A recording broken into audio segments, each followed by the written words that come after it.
Seguimos con otros dos temas, pero antes quiero mencionar el libro que les recomendé, Evangelio y Reino, una perspectiva cristiana del Antiguo Testamento. Este libro es como una introducción a la teología bíblica de la historia de la redención, y el autor es Graham, que es G-R-A-E-M-E, Goldsworthy.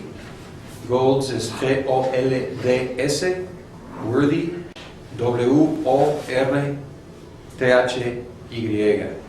Y tengo algunas copias de este libro disponible. Y estoy un poco arrepentido, hubiera asignado este libro para este curso, porque realmente tiene mucho que ver relacionando el reino de Dios, los pactos en el Antiguo, con la realización en el Nuevo. Vamos a hablar de dos temas. Pues ya hemos visto el reino de Dios, Hijo del Hombre, ahora las parábolas y los milagros. Obviamente dos elementos muy prominentes, muy importantes en los evangelios. Las parábolas, ¿qué son? Hay una variedad de figuras de lenguaje en los evangelios, incluyendo algunos en hermenéutica, una lista más extensa de diferentes figuras. Tenemos metáfora, es una comparación figurativa. En Lucas Jesús dice, ve y dile a ese zorro, hablando de Herodes, ¿no? Entonces es una metáfora, pues comparando a Herodes con un zorro. Y luego símil es básicamente como una metáfora, pero es usar la palabra como, es decir, él es como un zorro. O sea, esto sería un símil. Sinócdoque es parte por el todo. Cuando Jesús dice, si alguien te pega por una mejilla, dale la otra mejilla.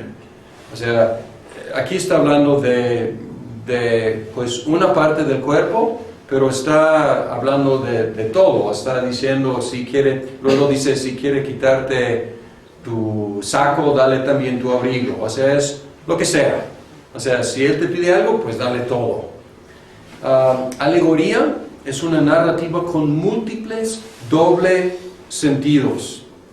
Es decir, que hay muchos elementos que corresponden a otros aspectos. O sea, tienen un significado al otro nivel. Y historia o cuento ejemplar. Hubo un hombre que descendió de Jerusalén a Jericó y en el camino los bandidos lo agarraron. O sea, es una historia o un cuento ejemplar, dando un ejemplo de algo. También hay parábolas, y las parábolas pueden emplear uno o más de estas figuras del lenguaje. O sea, una parábola puede ser una metáfora, un símil, un sinócdoque, una alegoría o una historia ejemplar. Entonces, parábola en sí es una categoría amplia, no con fronteras muy específicas. Algunos tratan de definir muy específicamente qué es una parábola, pero como hay diferentes niveles, diferentes manifestaciones o diferentes ejemplos que son muy distintas. Puede ser una línea, una comparación muy rápida. El reino del cielo es como grano de mostaza que empieza chiquito y crece. Entonces es una parábola, pero es más bien como un símil un poco extenso. Y una parábola también puede ser algo tan extenso como el sembrador salió a sembrar. Y hay niveles muy múltiples ahí de su significado. Entonces hay una gama entre comparaciones sencillas y narrativas extendidas. Y todas estas cosas llamamos parábolas. ¿Y qué tienen en común? Que usan lenguaje figurativo. Entonces, narrativas figurativas que tienen un propósito didáctico y religioso o ético. C.H. Dodd, que ha escrito un libro muy importante sobre las parábolas de nuestro Señor, él da una definición. La parábola es una metáfora o símil tomado de la naturaleza o la vida cotidiana que arresta la atención del oyente por su viveza o extrañeza y deja la mente con suficiente duda acerca de su aplicación específica para provocarla al pensamiento activo. Entonces es una definición poco extensa, pero capta muy bien, porque dice, pues ¿qué es? Básicamente es una metáfora o símil extendido, y es tomado de la naturaleza o de la vida cotidiana, no está tomado de cosas extrañas o desconocidas, al contrario, pero llama la atención, tiene un gancho, hablando retóricamente, te cautiva de alguna forma. ¿Por qué? Porque es algo raro o algo muy vivo, algo te llama la atención, pero no te explica todo, te deja con dudas, para que quedes ahí diciendo, ¿qué querrá decir con eso? ¿Qué me significa a mí?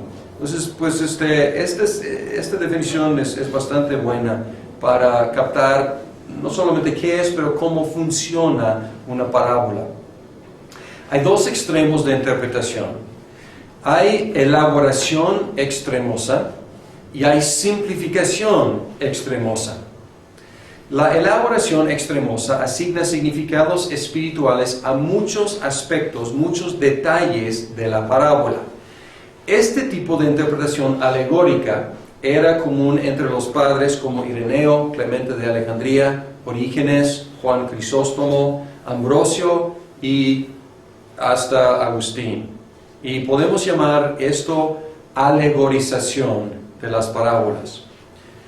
Un ejemplo famoso y muchas veces burlado, usado como lo estoy usando como un mal ejemplo, la interpretación de Agustín de la parábola del buen samaritano en Quaestiones Evangeliorum 2:19. Identifica el viajero con Adán, Jerusalén con el estado de bendición, Jericó con mortalidad, los ladrones con el diablo y sus ángeles, el robo con quitarle su inmortalidad, la golpiza con convencerle a pecar, su estado como medio muerto, porque es la expresión en griego medio muerto, con su capacidad de conocer a Dios, pero por otro lado su opresión por el pecado, el sacerdote y el levita con el sacerdocio del Antiguo Testamento, el samaritano con Jesús, las vendas con el restringimiento del pecado, el aceite con la esperanza, el vino con la exhortación de trabajar con fervor, el animal con la carne, o sea, el animal donde lo cargó, lo montó, con la carne humana de la encarnación, el montar el animal con creencia en la encarnación, la posada con la iglesia, el mañana cuando va a ir y viajar, con después de la resurrección, las dos monedas con los dos mandamientos de amar, o sea, amar a Dios y amar al prójimo, o con la vida actual y la vida eterna. O sea, podemos ver qué tan flexible es la alegoría, porque puede tener significados muy distintos. El dueño de la posada es el apóstol Pablo. La promesa de pagar todo, o sea, cuando regrese, es el consejo de Pablo de quedarse célibe o su propósito de predicar el evangelio gratuitamente.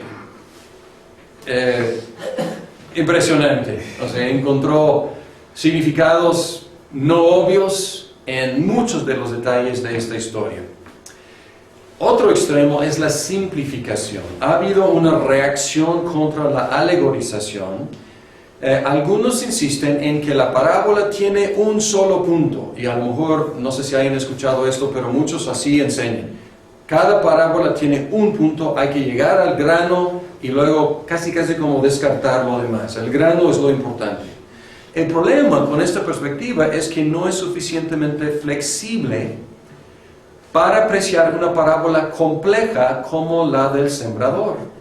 A lo mejor para algunas parábolas sencillas está bien, pero una parábola como el sembrador, ya la analizamos y vemos que funciona en diferentes niveles.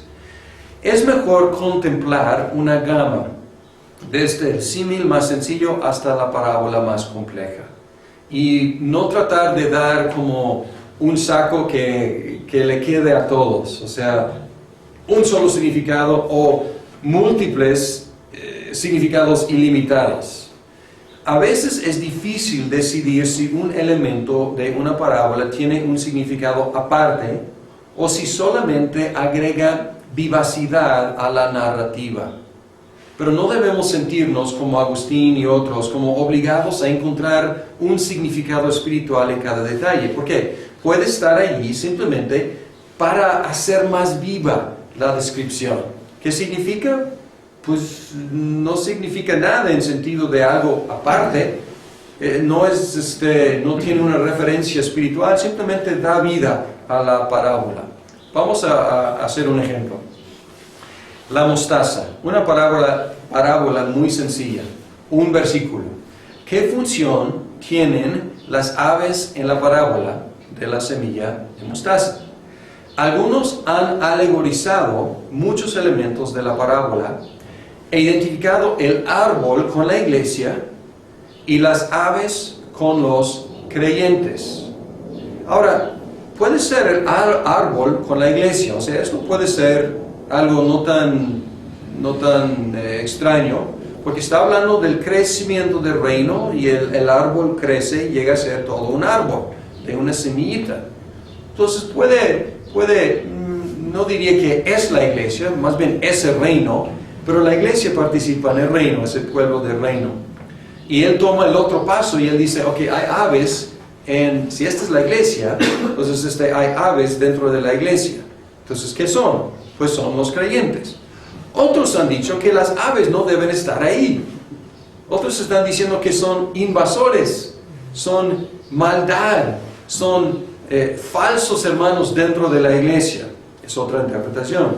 Sin embargo, no hay nada en la parábola misma, ni en el contexto, para indicar que las aves representen algo bueno o malo. O sea, nada nos apoya ahí. O sea, es tomar pasos más allá de la información que tenemos. Yo digo que las aves son un detalle que enfatiza el punto principal. ¿Qué es el punto principal?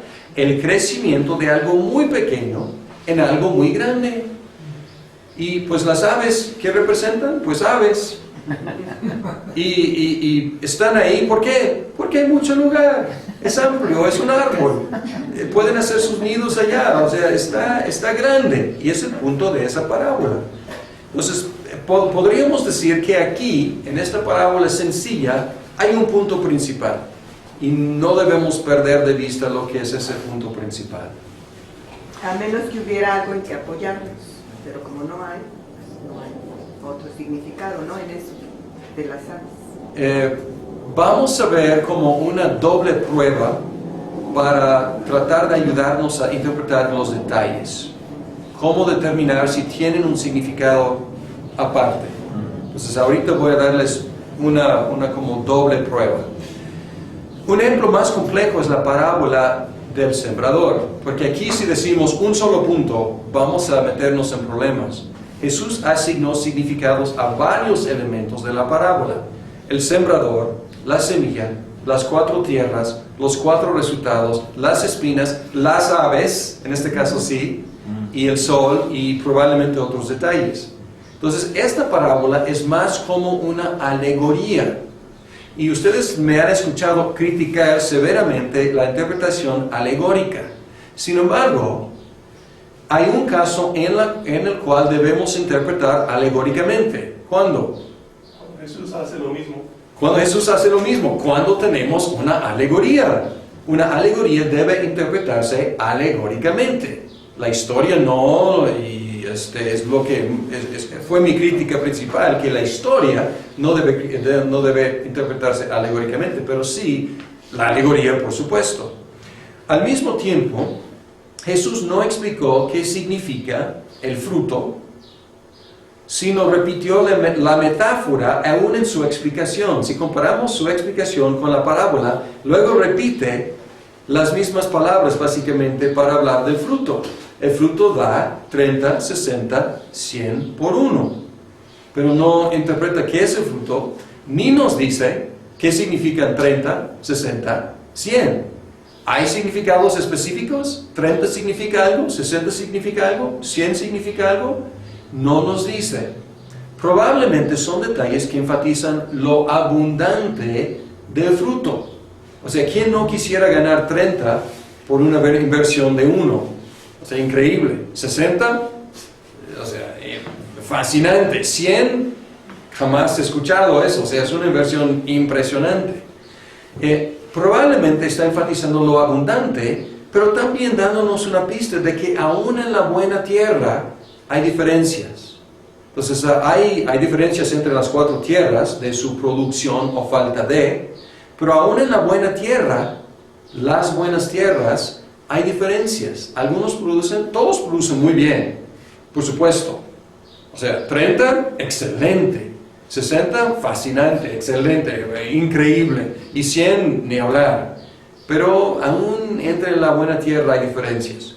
Pero no nos ha definido muy bien qué es el fruto. Entonces ahí tenemos que tratar de buscar pistas para describir y explicar qué es el fruto.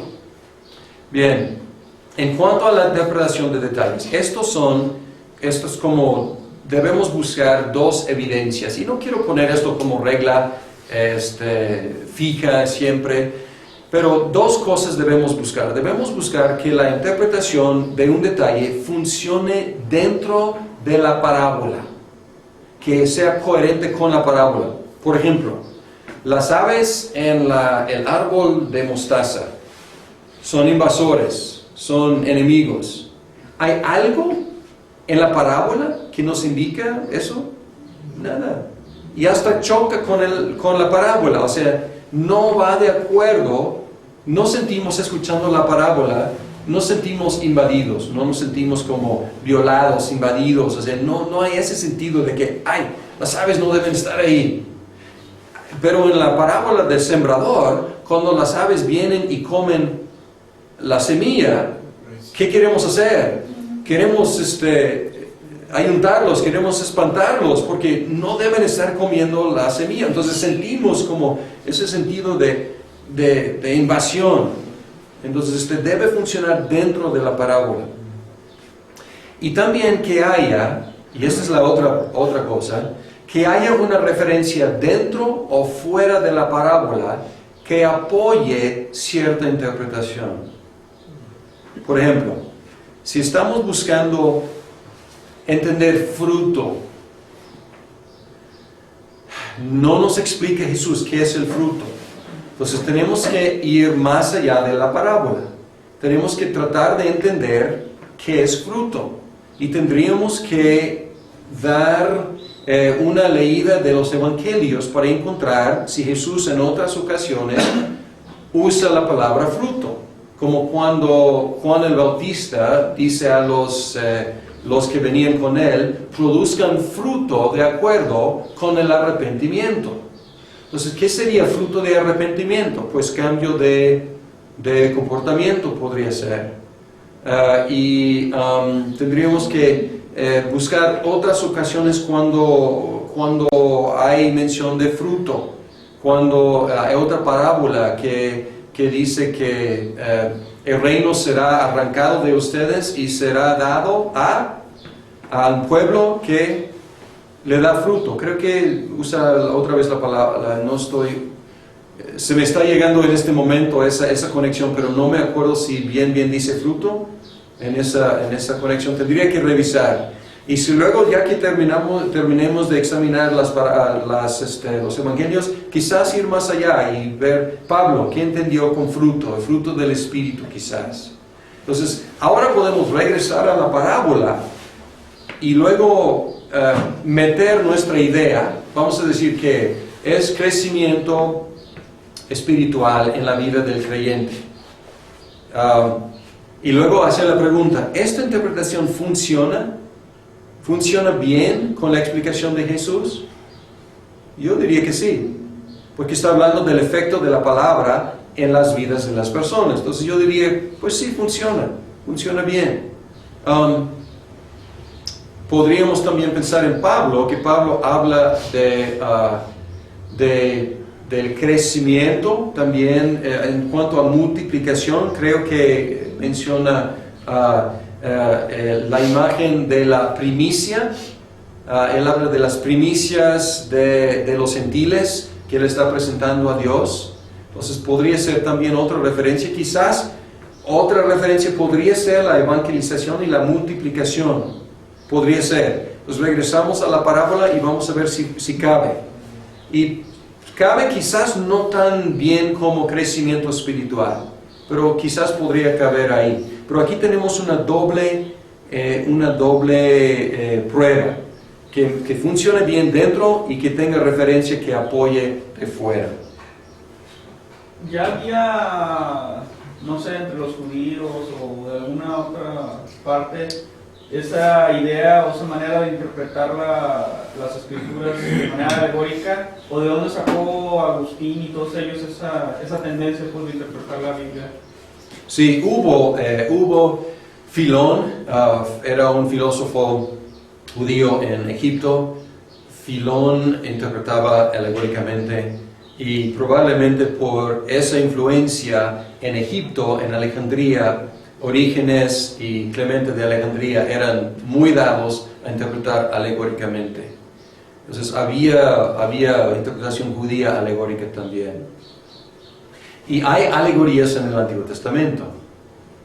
Hay como cuando Natán viene con David y le presenta una alegoría y debemos interpretarla alegóricamente porque así la interpreta Natán.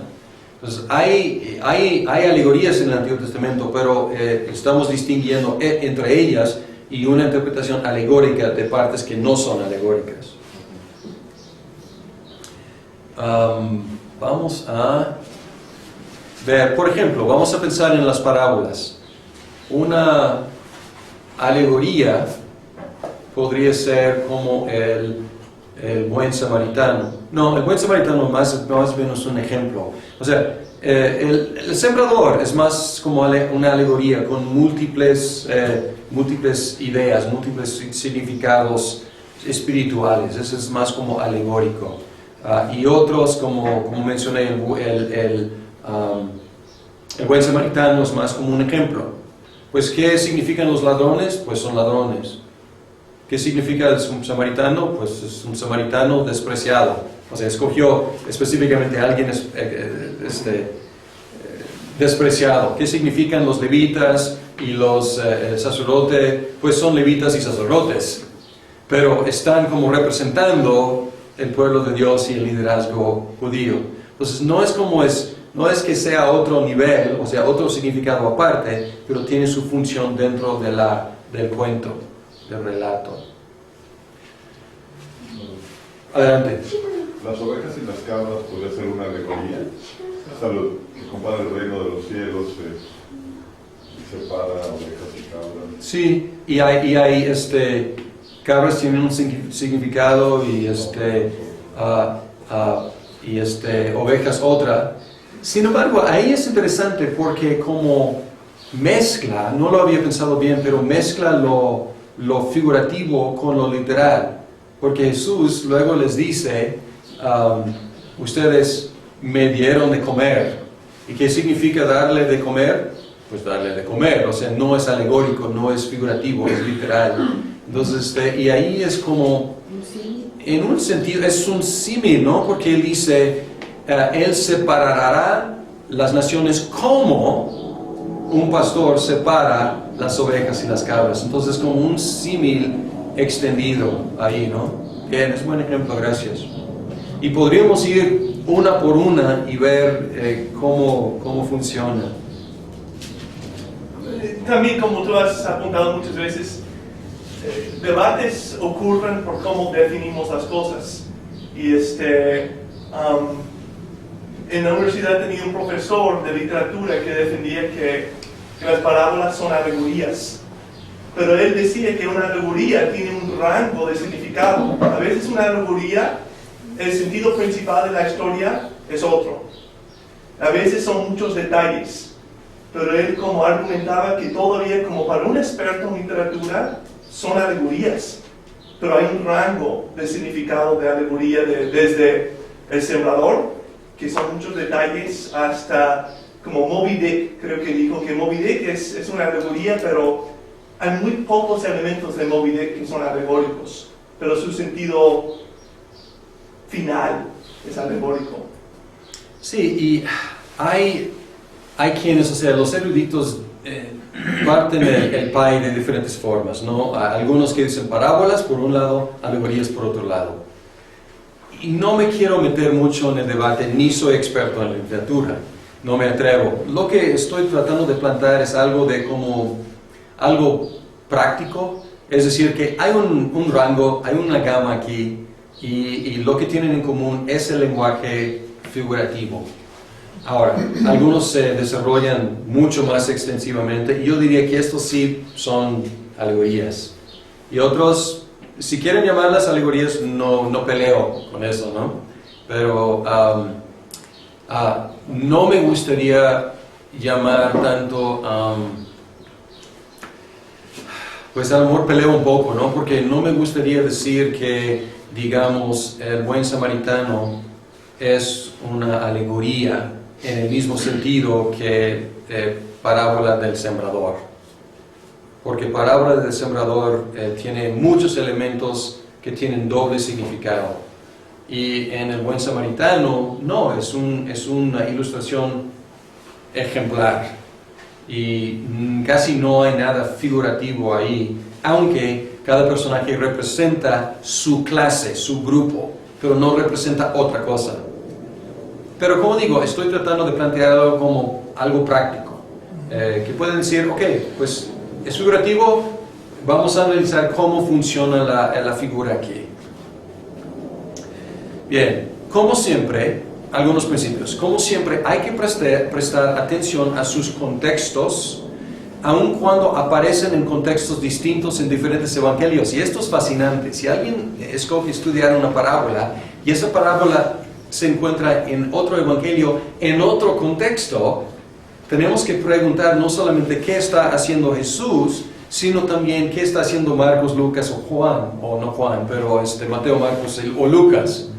Porque ellos están a propósito colocando en su relato esa parábola en un contexto diferente. Entonces hay que ver eso. Por ejemplo, creo que alguien quiere estudiar la sal. Y la sal, en diferentes evangelios, estos dichos aparecen en diferentes contextos. En Mateo, Marcos y Lucas. Exacto, aparecen ahí, pero aparecen en diferentes contextos y diferentes combinaciones. Entonces, algo que parece sencillo al principio, hay que analizar cómo están usando la sal, no solamente Jesús, sino también Mateo, Marcos y Lucas. Entonces, este es contexto canónico.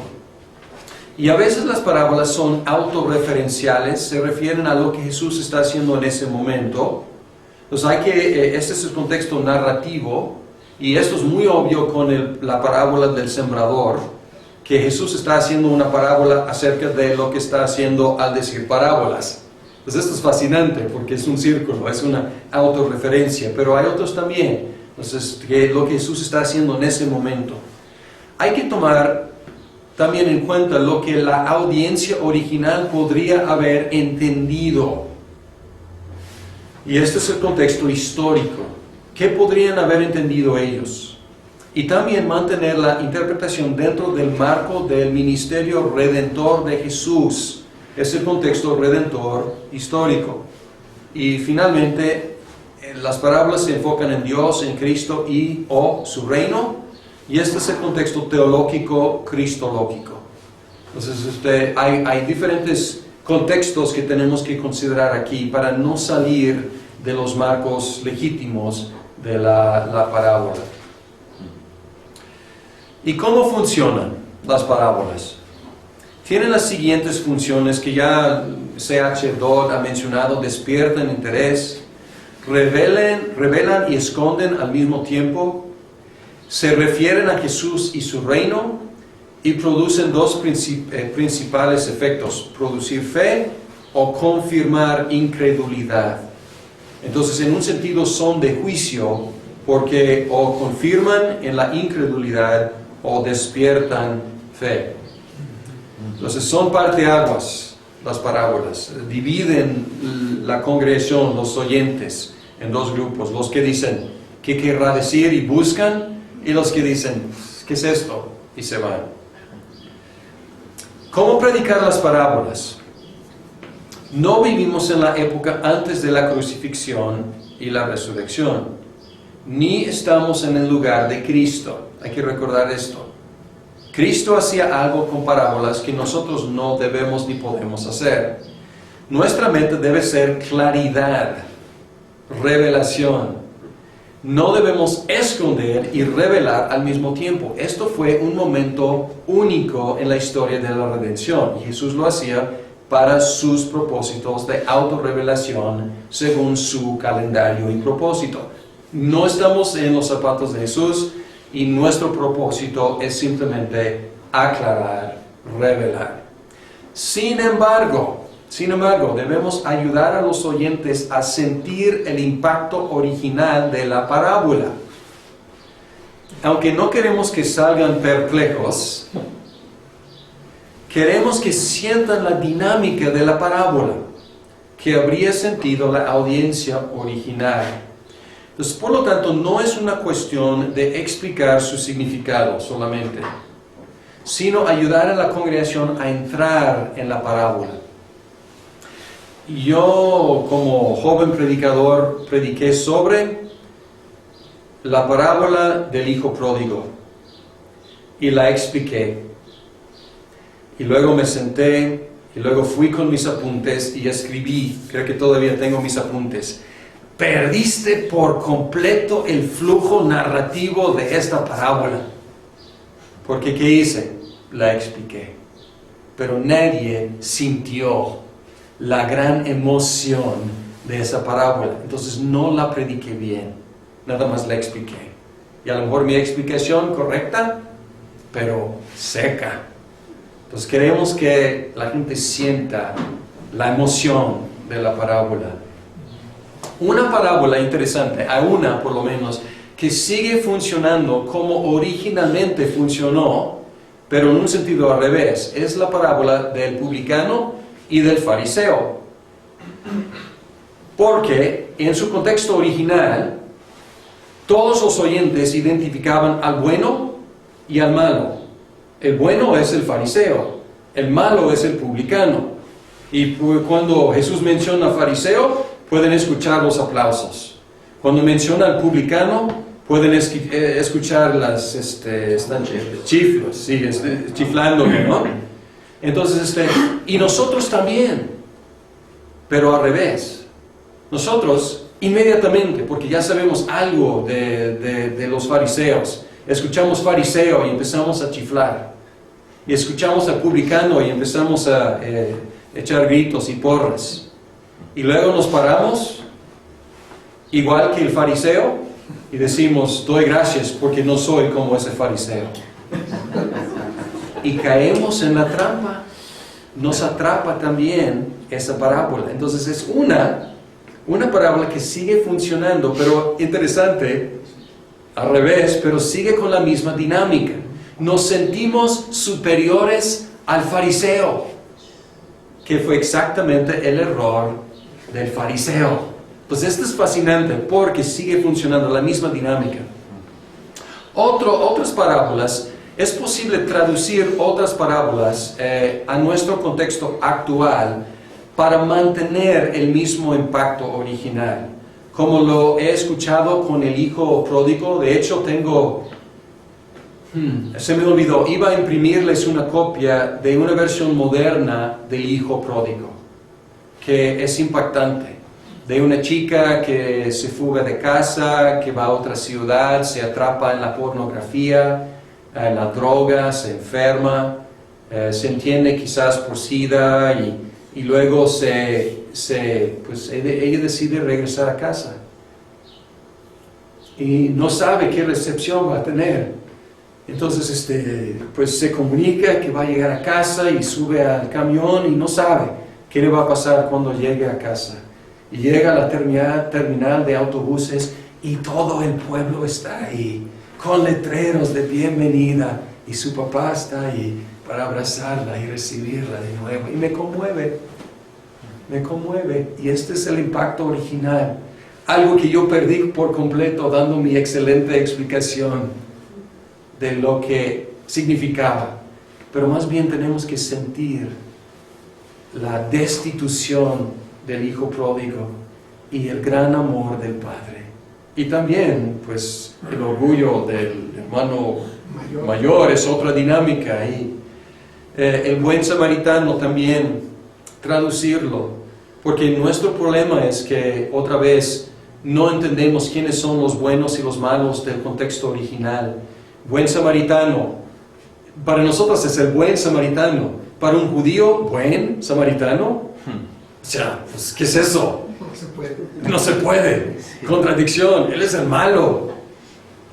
Entonces, si el levita y el sacerdote, ellos son los buenos. Y es escandalosa la parábola. Porque, pues, el buen samaritano.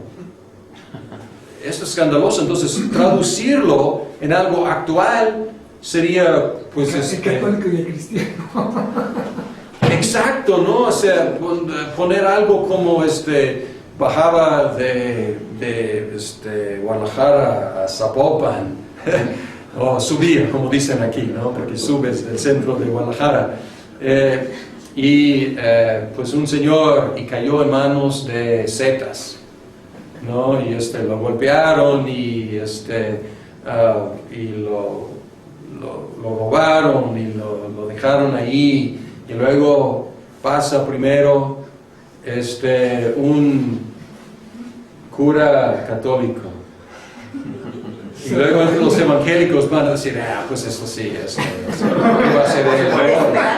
O sea, así, ¿no? Y luego, y no hace nada. Pues sí, o sea, los evangélicos orgullosos. Y luego pasa un pastor presbiteriano.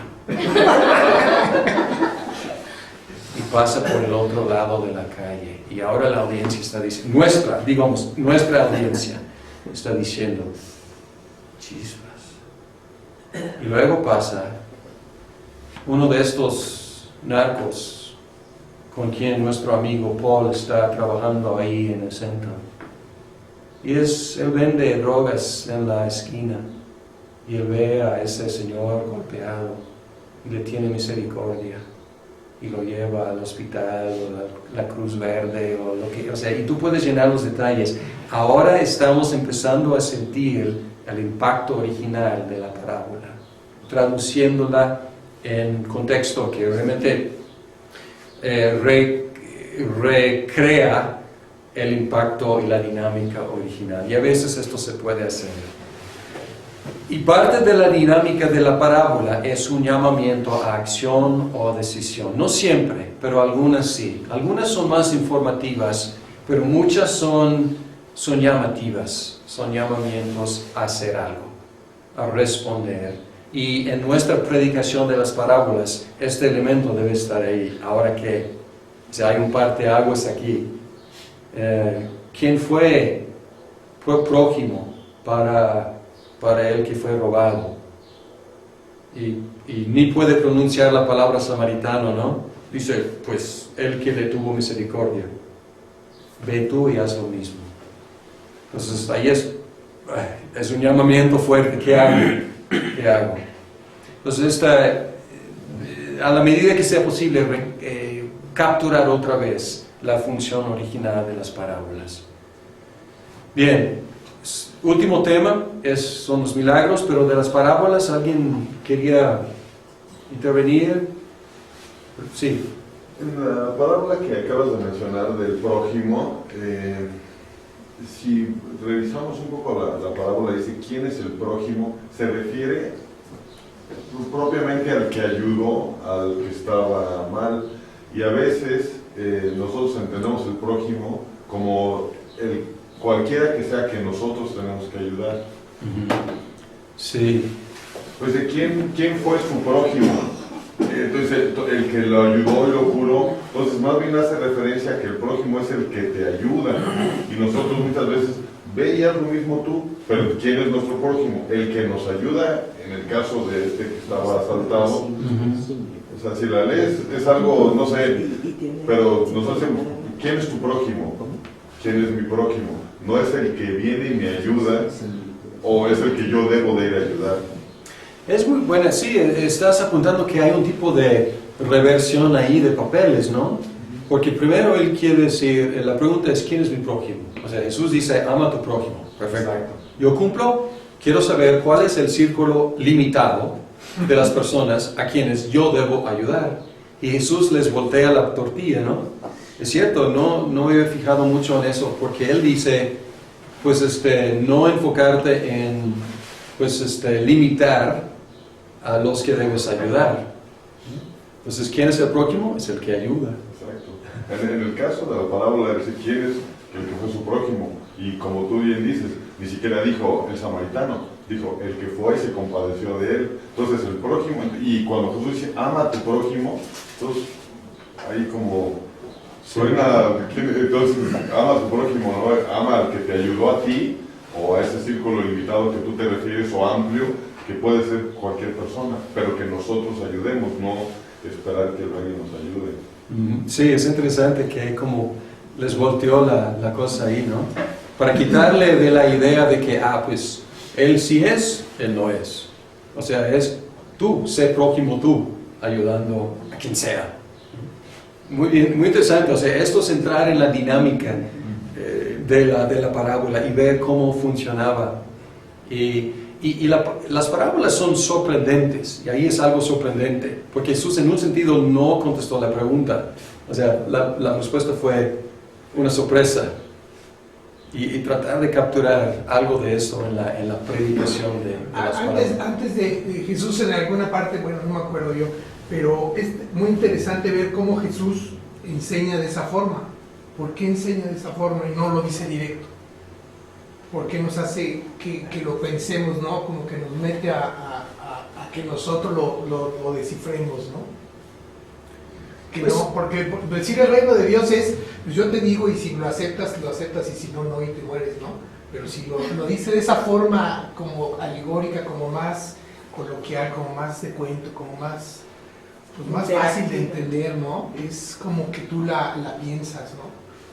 Te contestaste, o sea, es para que tú la pienses, sí, o sea, para que... Pero es interesante porque Jesús lo utilizó, ¿no? Me refiero a eso, ¿no? Y va de acuerdo con la idea de autorrevelación según su calendario, va de acuerdo con la idea de poner en tu cancha la pelota y que tú decidas llamarte a que tú actúes con lo que tienes y ahí poner la responsabilidad. O sea, el que tiene, a él se le dará más. Al que no tiene, aún lo poco que tiene, pues se le quitará. O sea, entonces está poniendo la responsabilidad. ¿Qué tienes? ¿Entendiste? ¿Poco? ¿Mucho? Pues corre con lo que tienes. Entonces se está poniendo responsabilidad en nosotros, los oyentes. Y yo creo que, bueno, ya lo habías dicho tú, que sin quitar la responsabilidad del ser humano, también de alguna manera, yo entiendo que refleja todo el contexto de la soberanía de Dios y de los míos. O sea, estos son los míos y yo los elegí, yo los llamé. O sea, sin dejar a un lado la libertad de elección, o sea, la responsabilidad que el hombre tiene, pues, pero yo ahí veo también la soberanía de Dios, que dice, estos son los míos y yo quiero revelarles a ellos y no a otros, o sea, sin dejar a un lado la responsabilidad del hombre. Exacto, porque es como cuando alguien sí capta, da gloria a Dios, o sea, te ha sido dado por Dios entender, no te dice, qué inteligente eres, o sea, es tu responsabilidad de entender, pero el entendimiento viene de Dios. Entonces ahí son esas dos vías que van paralelamente. Milagros, ¿qué son? Milagros son demostraciones de poder que autentifican a Jesús como el Mesías. Al mismo tiempo son los más complicados, es definición sencilla. Son más complicados porque si esto fuera todo, no se explicarían otros detalles. A veces Jesús rehusó hacer milagros cuando aparentemente habría ayudado su causa. Él podría haberse sacado de problemas, a veces simplemente diciendo, ¿quieren ver? Ahí está la demostración. Y cuando era presionado a hacer, él rehusaba hacer milagros. A veces intentaba esconder el efecto de su milagro y a veces incluía elementos adicionales que no tenían que ver con demostraciones de poder. Entonces no son simplemente demostraciones de poder. Tocar al leproso no es demostración de poder. Interactuar con los suplicantes. A veces ahí pobrecitos están, sufriendo y él está interactuando con ellos, preguntándoles. Al hombre que está ahí acerca de la tina o la fuente, ¿quieres estar bien? Y a lo mejor era la pregunta, a lo mejor hay enfermos que no quieren estar bien. Entonces él dice, ¿quieres estar sano? Y él dice que sí. Tiene mucho tiempo ahí, a lo mejor ni siquiera quiere. Y los ciegos vienen, o los invidentes vienen con él. Y él les pregunta, ¿qué quieren?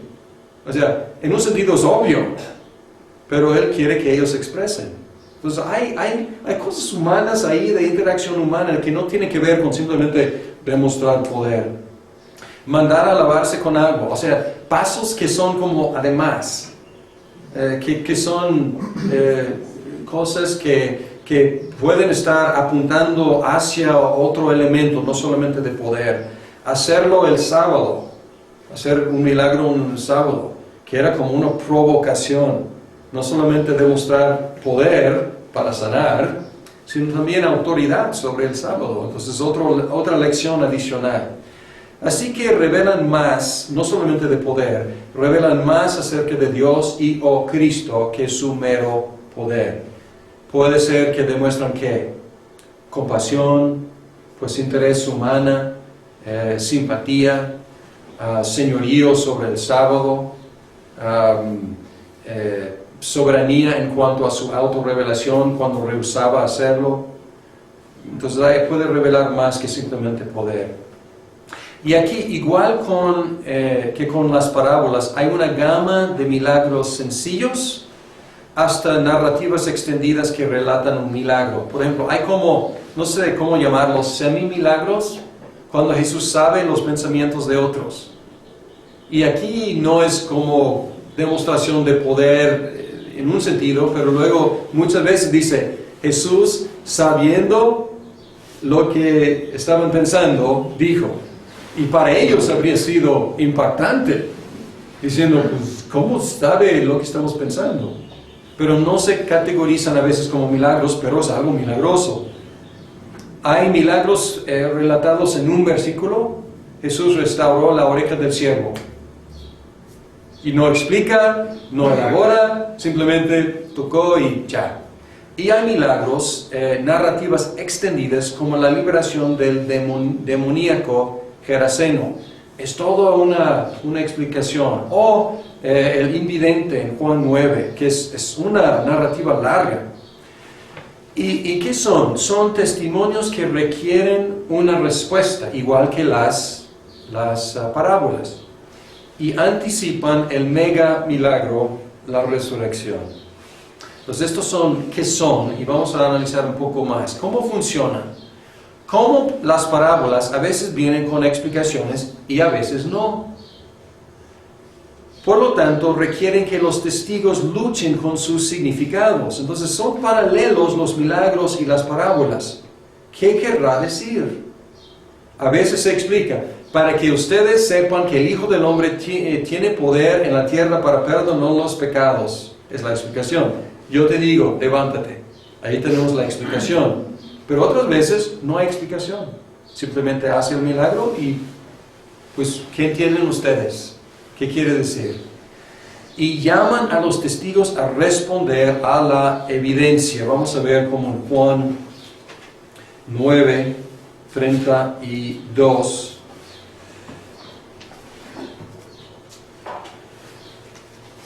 Perdón, estoy en Hechos. Juan 9, 32 dice, desde la eternidad nunca se ha escuchado que ha abierto alguien los ojos de un hombre nacido invidente. Entonces el mismo sanado está diciendo a los líderes religiosos, pues, ¿qué piensan? Tienen que reaccionar a esto. Jamás se ha escuchado eso, jamás ha acontecido. ¿qué piensan ustedes? Él está como volteándoles la cosa, ellos interrogándolo, y él diciendo, a ver, ustedes, explíquenlo. Esto demanda, requiere una respuesta. Además, aumenta la responsabilidad de los oyentes. Entre, pues, más tienes, más responsabilidad también tienes. Juan 15, 24. Dice, si las obras no... si no hubiera hecho las obras si no hubiera hechos que nadie jamás ha hecho, no tendrían pecado. Entonces está diciéndoles, yo he hecho obras que nadie jamás ha hecho, y esto pone responsabilidad en ustedes. Si no las hubiera hecho, no tendrían responsabilidad, pero ya tienen responsabilidad. Entonces aumentan la responsabilidad. Y también aumentan la fe o confirman la incredulidad. Y aquí la dinámica en Juan 9 con el invidente sanado, ahí es muy obvio. Porque el invidente va creciendo en entendimiento y fe, y los líderes van creciendo en incredulidad y en ceguera. ¿Cómo leerlos? Existen los mismos extremos que con las parábolas, elaboración extremosa o simplificación extremosa. Y pueden tener un punto principal o pueden expresar más de una verdad. La sanidad del paralítico enfatiza tanto poder para sanar como autoridad para perdonar. No hay un punto, hay dos puntos. La sanidad del leproso enfatiza no solo poder, sino compasión. Lo tocó antes de sanarlo. La sanidad del hombre nacido invidente es un testimonio contra la ceguera espiritual de los líderes. La liberación del demoníaco Geraseno apunta hacia el amor de Dios para las naciones, porque hay dinámicas ahí que existen en esa sanidad que no existen en otros relatos, como ve y dile a todos lo que pasó. Entonces aquí está anticipando, ve a todas las naciones y diles de la salvación. Algunos principios. Hay que buscar evidencia contextual en los dichos o las acciones de Jesús para entender el milagro. A veces hay pistas contextuales. Juan 6. Jesús alimenta a la multitud y luego habla del pan del cielo. Entonces ahí es pan comido, la interpretación, porque es fácil. Él nos da la pista. O sea, hace el milagro y luego da la explicación. Aquí les alimento. Ahora les digo quién soy. Soy el pan del cielo que da vida eterna. Hay que pensar en lo que los testigos originales podrían haber entendido a la luz de asociaciones con elementos en el Antiguo Testamento. Pan, agua, lepra. Entonces tenemos que ponernos en sus zapatos veterotestamentarios para entender lo que ellos habrían hecho en cuanto a asociación. Y algunas asociaciones muy obvias. Cuando convirtió agua en vino, y dice Juan específicamente, usó las vasijas que los judíos utilizaban para sus ritos de purificación. Entonces él hace la conexión ahí, pero aún sin eso probablemente un judío habría hecho la conexión. Él nos ayuda a los gentiles a hacer la conexión, pero pues ¿qué habrían entendido los judíos sobre todo? Y ¿qué habrían entendido los originales lectores? Y es otra audiencia. A ver, entonces la audiencia original del milagro es una. La audiencia original de Marcos es otra. Y hay que preguntarnos qué podrían haber entendido la audiencia, los testigos originales del milagro, y luego qué podrían haber entendido los lectores original del relato del milagro, porque son dos audiencias, a lo mejor traslapadas, pero dos audiencias diferentes. Y lo que los lectores originales podrían haber entendido, que a lo mejor los testigos originales no podrían haber entendido, es la crucifixión, la resurrección y la ascensión. Entonces los lectores tienen ventaja de poder ver que esto se cumplió, o este milagro estaba apuntando hacia algo mayor, que es el mega milagro, que es la resurrección. Y debemos leerlos a la luz de la historia y propósito de la redención, que es sanidad y restauración cósmica. Entonces tiene su referencia inmediata, pero una resurrección de un niño apunta hacia la resurrección del Hijo de Dios, y la resurrección del Hijo de Dios es primicia de la resurrección de la humanidad redimida, y que es parte de lo que va a ser una renovación cósmica de toda la tierra. Entonces aquí tenemos que proyectar hacia adelante, no solamente hacia atrás para encontrar asociaciones, sino hacia adelante para ver hacia qué apuntaba. ¿Cómo predicarlos? Igual que con las parábolas, hay que ubicarnos históricamente en la época después de la crucifixión y resurrección. Los milagros funcionaron en su momento para testificar sobre la identidad de Jesús. Esto ya está establecida, ¿no? O sea, no tienen que convencernos, a lo mejor, a nosotros por lo menos, de la identidad de Jesús. Entrando la Biblia en un lugar nuevo, sí, tienen que convencerle, y los milagros siguen con esa función, pero ya nos convenció de que ya pues sabemos quién es. Anticiparon el mega milagro de la resurrección. Entonces, por un lado, debemos pedir y esperar grandes manifestaciones del poder de Dios. Pero por el otro lado, debemos reconocer que estas manifestaciones pueden tomar otras formas. Y a veces los predicadores cargan con hacen una identificación una a una entre los originales y nosotros. Cristo resucitó a los muertos, pues, y a veces es cruel. Tu hijo murió, pero pues voy a orar y Cristo va a resucitarlo.